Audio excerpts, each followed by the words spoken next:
Hai teman, kembali lagi bersama aku, Rasmi Dinanti. Kali ini, kalau yang awal tadi aku menjelaskan asuhan keperawatan kritis pada pasien ARDS, kali ini aku akan menjelaskan asuhan keperawatan kritis pada pasien dengan ALF. Apa sih itu ALF? ALF itu merupakan acute lung failure atau kegagalan paru akut. Nah, ternyata ketika pasien sudah mengalami setelah pasien mengalami ARDS, itu kan artinya apa ya? Oksigen di dalam tubuh itu berkurang. Nah, yang mengakibatkan sel-sel yang ada di dalam tubuh kita itu kan nggak ada oksigen lagi. Nah, kalau misalnya otak nggak ada oksigen lagi, berarti otak itu akan kehilangan fungsi untuk memerintahkan. Misal nih, ibaratnya, oh kita butuh napas nih, kita kan pasti otak ngerespon supaya napas.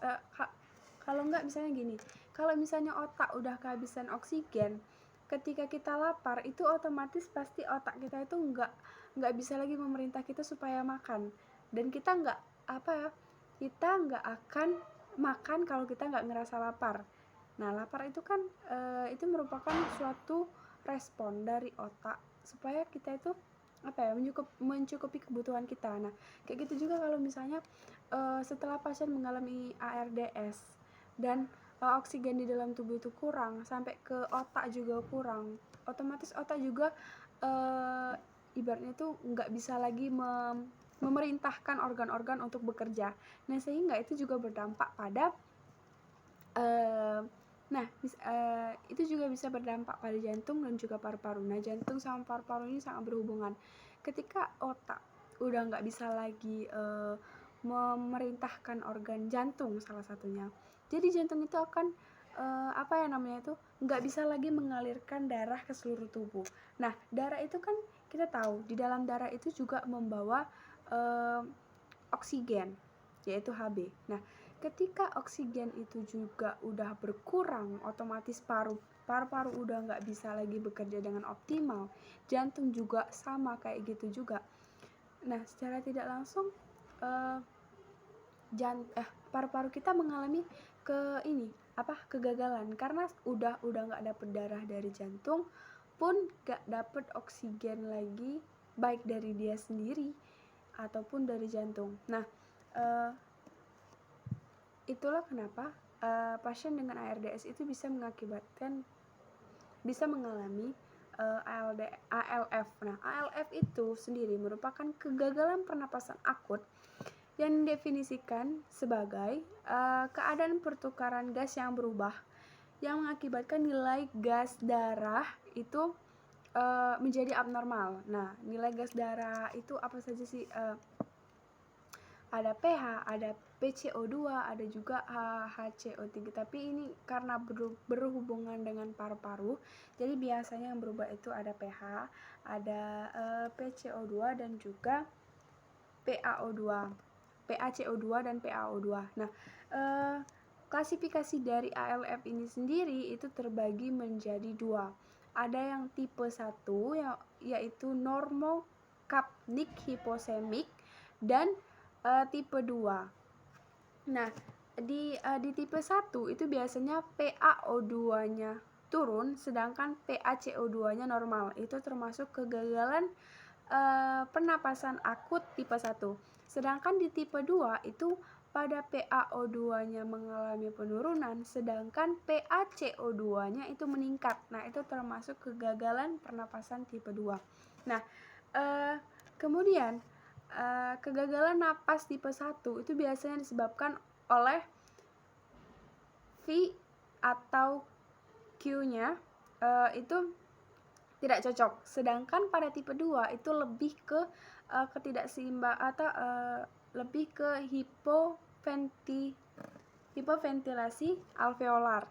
Nah, maksudnya itu terjadi gangguan pada hipoventilasi alveolar. Nah, kemudian penyebab dari kegagalan pernapasan akut ini sendiri terbagi lagi menjadi dua, yaitu ada ekstrapulmoner dan intrapulmoner. Nah, pada ekstrapulmoner ini meliputi overdosis obat, trauma atau lesi pada otak, ada trauma dada dan juga efusi pleura. Sedangkan intrapulmoner yang berarti di dalam paru-paru ya, ada COPD, asma, bronkiolitis, kemudian ARDS. Nah, ARDS yang tadi saya jelasin. Nah, itu ternyata termasuk penyebab dari ALF yang termasuk klasifikasi intrapulmoner. Nah, ekstrapulmoner itu berarti itu terjadi di luar paru-paru. Nah, kemudian gejala yang bisa muncul pada pasien ALF ini meliputi hipoksemia, yaitu PaO2-nya itu kurang dari 60 mm hidrogium. Kemudian gelisah, takipnya, napas cepat lagi sama kayak pasien ARDS.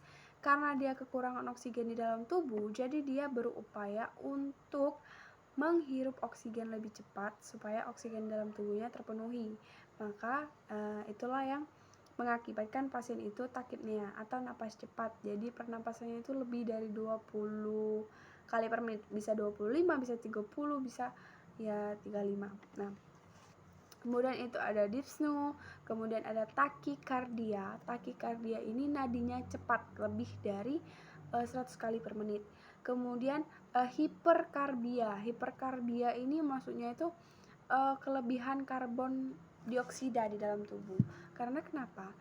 Ketika pasien itu takipnya tadi, napasnya cepat, ternyata pasien itu paru-parunya mengalami gangguan saat difusi, secara otomatis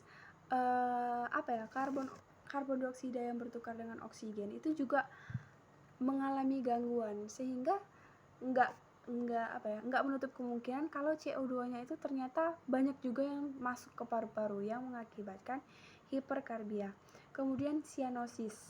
Kenapa pasien sianosis? Karena tadi kekurangan oksigen. Kemudian kulit pucat dan suara napas tambahan bisa berupa mengi. Nah, diagnosis atau pemeriksaan diagnosis pada ALF ini dilakukan dengan cara melakukan pemeriksaan analisa gas darah meliputi PaO2, PaCO2, dan juga pH. Nah, untuk melihat terjadi keseimbangan asam basa atau tidak pada pasien ini. Nah, kemudian juga diagnosa keperawatan yang bisa muncul pada pasien dengan ALF ini hampir sama kayak pasien ARDS, meliputi gangguan pertukaran gas akibat ketidakseimbangan ventilasi dengan perfusi tadi. Kemudian pola napas tidak efektif. Nah, pola napas tidak efektif ini tadi karena pasien kekurangan oksigen, sehingga pasien menghirup napas lebih cepat untuk memenuhi oksigen, sehingga pola napasnya nggak lagi efektif. Yang harusnya ibaratnya kita itu 1 detik itu ada ventilasi sama ada inspirasi sama ekspresi, 1 atau 2 detik lah kayak gitu ya, ada inspirasi sama ekspresi pokoknya. Nah, kalau pasien ini tuh bisa jadi juga cuma inspirasi doang, bisa jadi kayak gitu, atau ibaratnya itu napasnya itu terlalu dalam, cepet. Nah, kayak gitulah pokoknya pola napasnya nggak kayak kita waktu normal umumnya. Kemudian ada resiko aspirasi lagi dan defisit nutrisi. Nah, jadi ketika kita sebagai perawat, tentunya saya juga harus masih harus banyak belajar untuk membedakan pasien ini nih yang akan berisiko terkena ARDS. Untuk apa? Untuk agar pasien itu tidak mengalami ALF tadi, karena kan ARDS dulu nih baru ALF. Nah, sehingga kita itu harus mencari penyakit-penyakit apa aja yang bisa berkelanjutan untuk menjadi ARDS agar tidak menjadi ALF. Nah, mungkin itu saja yang bisa saya sampaikan tentang asuhan keperawatan kritis pada pasien dengan ALF. Terima kasih.